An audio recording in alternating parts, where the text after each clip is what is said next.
guys, we are going to make a scene where we show some waves, so let's look around at the waves. And a boat inspired by where the movie Moana is from. Where they use, are those called catamarans, Tiger? Yeah. Those boats that have kind of two vessels that balance each other.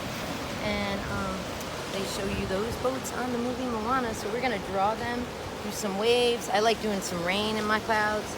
And we're hopefully going to be inspired by the real waves around us. All right, so grab your pen, pencil, anything you want to draw with. I suggest you sign your name on the bottom, and if you are in my art class, please put your grade, if it's K1, 2, 3, 4, 5, or 6, because I want to get your art in your portfolio and on your art gallery. All right, so you're going to decide, where am I going to put my catamaran boat? It has two vessels. I'm going to remind you, if you had me for boats, that it starts with an arch.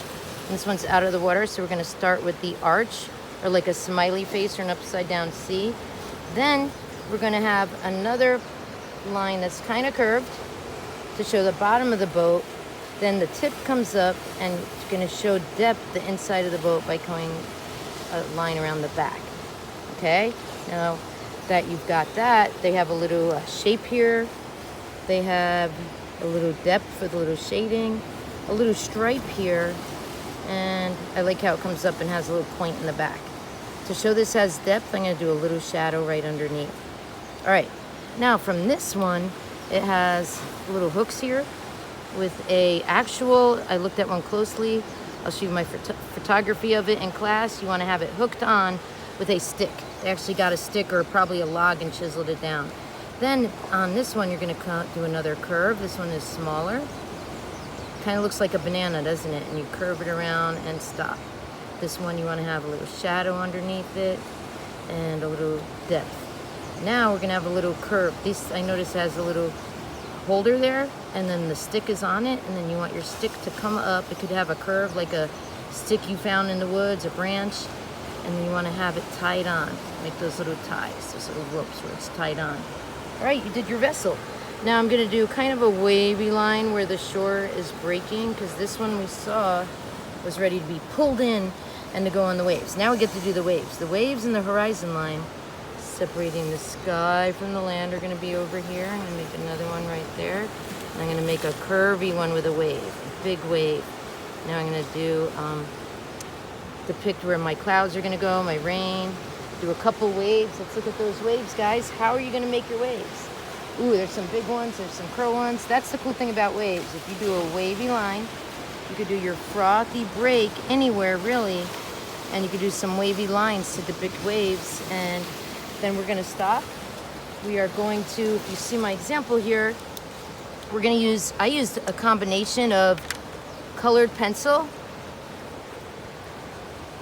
and watercolor. So I am trying, guys, with you to do these warm-ups kind of fast. So this is my dark blue now and my light blue. Now, if you were in my last lesson, we used dark blue under the wave for dimension, and then we're gonna fade out into my new favorite color, aqua blue, which is also called aquamarine. How do we get it? We use light blue, clean your brush, and light green together to get this lovely shade of aquamarine. Now I'm starting from lightest.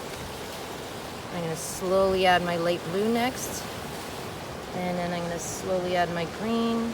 Now I'm going to add the darker blue, lightest to darkest. Right under the waves are your darker blue. You kind of want to wave by going back and forth. You want to feather. It's called feathering or blending, going back and forth. All right. Are you guys ready to finish this on your own? What are you going to add for personal expression? Can you zoom up on how I added a heart for love and a cross for Jesus in the sand? You're going to make something that you carved in the sand. Are you going to paint sand, or are you going to use colored pencils? Now is when to make it yours, customize it, add personal expression, and have fun. I'm going to work on my rain and clouds by doing circularization with my favorite colors, and some rain coming straight down and reflect it in the water.